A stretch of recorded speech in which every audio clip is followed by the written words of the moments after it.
Merci, Monsieur Jarlier. Bonjour, bonjour, Monsieur le préfet Michel Bézot. Bonjour à toutes et à tous. Alors, je voulais commencer avec un petit propos liminaire. C'est parce qu'on parle depuis le début de préserver les sols et on pense souvent en premier lieu à la protection de la biodiversité et à la préservation. C'est un rôle majeur dans la lutte contre le changement climatique et qui nous permettront aussi de nous adapter à ses effets. Parce que vous n'êtes pas sans savoir, je pense que le changement d'affectation des sols est une cause majeure des émissions de gaz à effet de serre. Et une petite information sur laquelle je suis tombée et qui a son intérêt aussi, c'est que parmi les 9 fonctions écologiques des sols qui sont recensées, on retrouve la régulation des pathogènes. Donc, je pense que tout le monde tombera d'accord sur le fait que préserver les sols, ça ne se résume pas seulement à protéger les fleurs et les animaux et les agriculteurs, mais ça va bien plus loin, il y a de gros enjeux. Donc, vous comprendrez aisément pourquoi la nouvelle équipe aux responsabilités à Grand Poitiers et à Poitiers s'est donnée comme ligne de conduite la recherche de la sobriété foncière. C'est vraiment c'est primordial pour nous et c'est même un objectif qu'on s'est fixé dans notre feuille de route urbanisme pour cette mandature. Et si nous avons une ambition forte sur ce sujet, nous avons aussi une ambition forte en termes de participation citoyenne, donc comme l'a évoqué Monsieur le sénateur honoraire. Nous pensons qu'en associant les habitantes et habitants aux prises de décision, nous ferons mieux et notre action sera aussi mieux acceptée. Et évidemment, quand on parle de sobriété foncière, l'enjeu d'acceptabilité est primordial. En effet, comme le rappelait Monsieur le Préfet, la réflexion doit porter forcément sur des nouveaux modes d'habiter économes en foncier. Enfin, en tout cas, c'est vraiment là-dessus que nous, on veut faire porter la réflexion.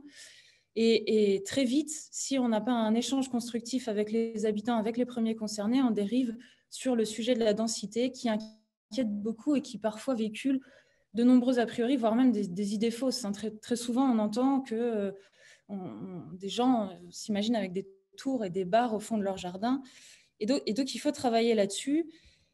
Et donc, quand on a bâti notre candidature à l'appel à manifestation d'intérêt TPSF, j'avais vraiment l'envie et le souhait d'aller sur quelque chose de très opérationnel. J'avais envie que cet appel à manifestation d'intérêt il soit un levier pour la mise en œuvre de nos ambitions politiques. Donc, concrètement, l'idée, c'est qu'à la fin, on sorte des opérations qui soient exemplaires et bénéfiques pour Grand Poitiers. Alors, la première question qu'on s'est posée, c'est de quoi a-t-on besoin pour être efficace et surtout pour aller au bout des opérations. On a besoin de deux choses, finalement. On a besoin de développer des opérations, on y revient, qui répondent aux attentes des habitantes et des habitants. Et on a besoin de mettre tous les acteurs concernés autour de la table le plus en amont possible. Donc, on a vraiment construit notre méthode, notre démarche autour de ces deux axes.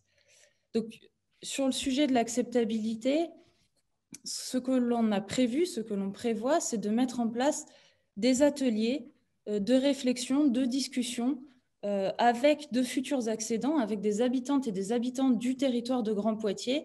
Et l'idée, ce sera de réfléchir avec eux de ce qui est vraiment important pour eux dans un logement. Qu'est-ce qui rend finalement un logement désirable? C'est ce qu'évoquait Monsieur le Préfet Michel Bézot, la recherche de nouvelles formes de logements plus denses, mais qui restent désirables.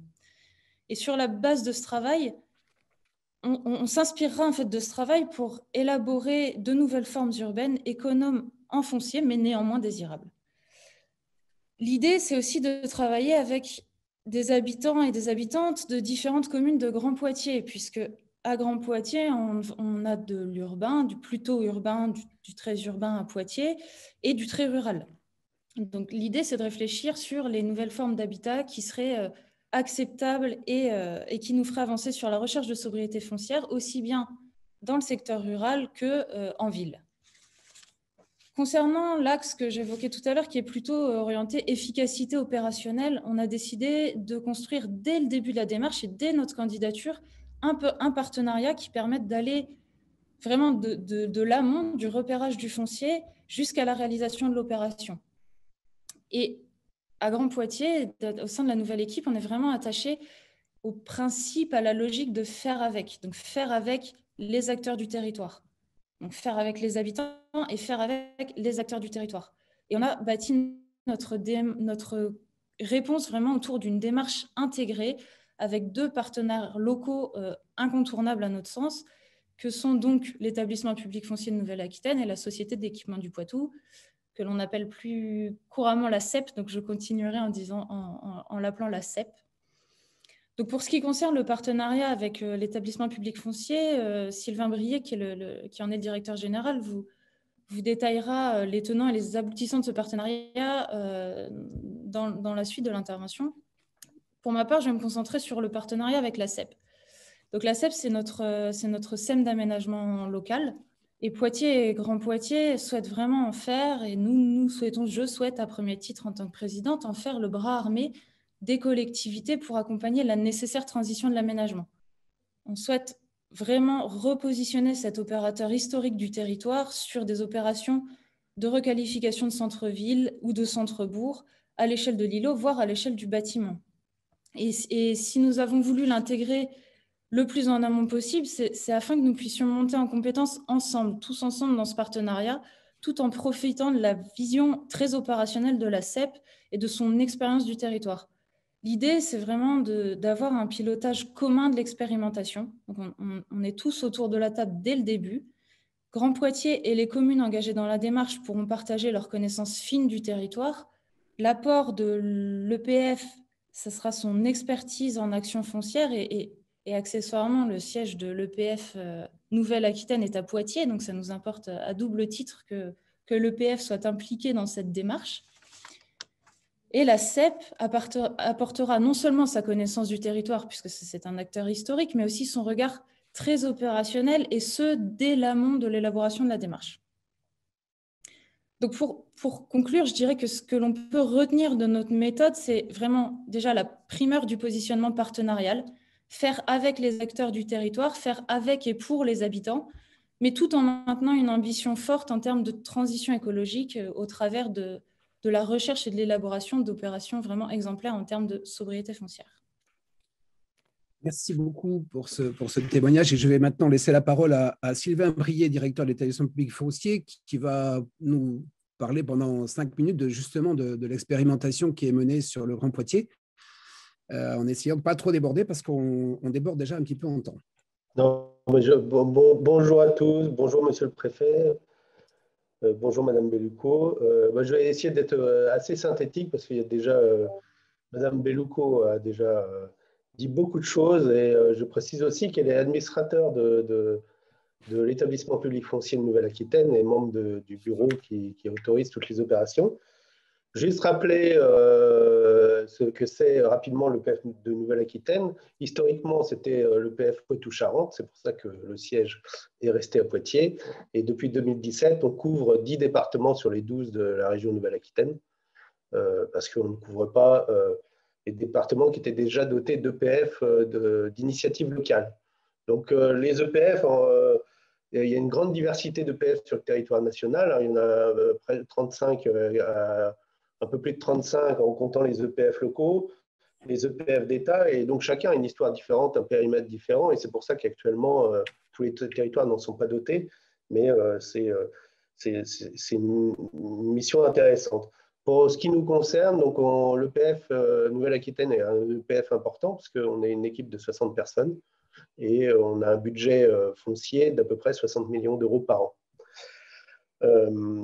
Les 2 missions que nous avons, en fait, la mission la plus connue, c'est celle de portage foncier en préparation d'opérations d'immobilière, d'aménagement ou d'équipement.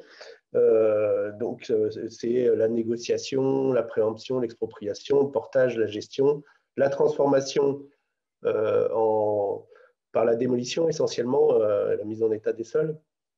Par contre, on n'est pas aménageur, on n'est pas constructeur, on n'est pas non plus un banquier qui prête de l'argent aux collectivités, mais on est vraiment partenaire des collectivités. Et donc, la deuxième mission, et c'est là le sujet d'aujourd'hui, c'est qu'on accompagne les collectivités dans la définition de leur stratégie foncière. C'est-à-dire qu'on dispose d'une expertise, d'un savoir-faire, et donc on met à disposition ce savoir-faire pour accompagner, parce qu'on préfère intervenir clairement dans le cadre d'une stratégie bien définie, dans le cadre d'un projet de territoire, au service d'un projet de territoire, plutôt que dans certains cas, ça nous arrive, mais en opportunité, sans vraiment avoir de visibilité. Donc, c'est pour ça que d'ailleurs, le Code de l'urbanisme prévoit que les programmes pluriannuels d'intervention des EPF, les fameux PPI, doivent tenir compte des documents d'urbanisme, et notamment des SRADET et des SCOT, et notamment en matière de lutte contre l'étalement urbain. Donc voilà un peu le cadre général. Pour ce qui concerne Poitiers, on avait une action assez ancienne, parce que c'est notre territoire historique. C'est vrai que l'idée qu'on a débattue avec les élus de Poitiers, Grand Poitiers, c'était vraiment de refonder le partenariat historique qu'on avait, de réinsuffler une nouvelle dimension. Et c'est pour ça que l'opportunité de ce territoire pilote de la sobriété foncière, c'est vraiment tombé pile poil pour nous. C'est pour ça qu'on s'est vraiment investi en accompagnement de la collectivité dans la candidature. C'était aussi pour l'EPF, je rappelle qui a son siège à Poitiers, aussi l'occasion, parce que aussi on est usager finalement, habitants, les collaborateurs de l'EPF habitent la région de Poitiers, ils travaillent à Poitiers, et c'est aussi l'occasion, en tant que dirigeant d'un établissement public, d'intégrer cette dimension au projet d'établissement, et que même les collaborateurs de l'EPF qui sont assez éloignés de l'opérationnel, il y en a pas mal, je pense aux services financiers, aux ressources humaines, voient aussi quel est l'intérêt de l'outil établissement public, sa mission d'intérêt général, concrètement sur le territoire. Donc c'est aussi cette démarche un peu d'établissement qui a fait que on a effectivement privilégié dans un premier temps l'accompagnement de Poitiers. Parce qu'effectivement, on travaille aussi sur Angoulême, parce que tout à l'heure, il y aura le témoignage d'Angoulême. On travaille aussi sur Brive et sur Périgueux, mais voilà, à un moment, il fallait aussi prioriser. Et l'idée, c'est aussi qu'on puisse, la méthode qu'on va trouver, les partenariats qu'on va monter, les déployer à plus long terme sur tout notre territoire et s'aimer un peu comme ça aussi sur les 10 départements sur lesquels on travaille, notamment au travers de la refonte du PPI qu'on va engager l'année prochaine. Alors, comment on a fait? Juste pour terminer. Assez rapidement, oui. Voilà, donc on a fait la phase 0. On vient de recruter notre bureau d'études qu'on prend à notre charge et qu'on préfinance pour faire les études de gisement. On a aussi noué un partenariat avec l'UFR de géographie de l'Université de Poitiers pour pouvoir intégrer les étudiants aussi dans le repérage et peut-être dans des expertises un peu plus ponctuelles, notamment sur les sujets de centre-bourg de la communauté urbaine.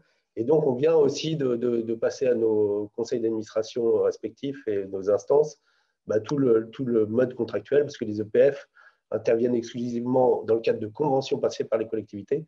Et donc aussi, il y a eu tout ce montage préalable qui a été mis en place. Donc voilà, c'était pour apporter ce témoignage.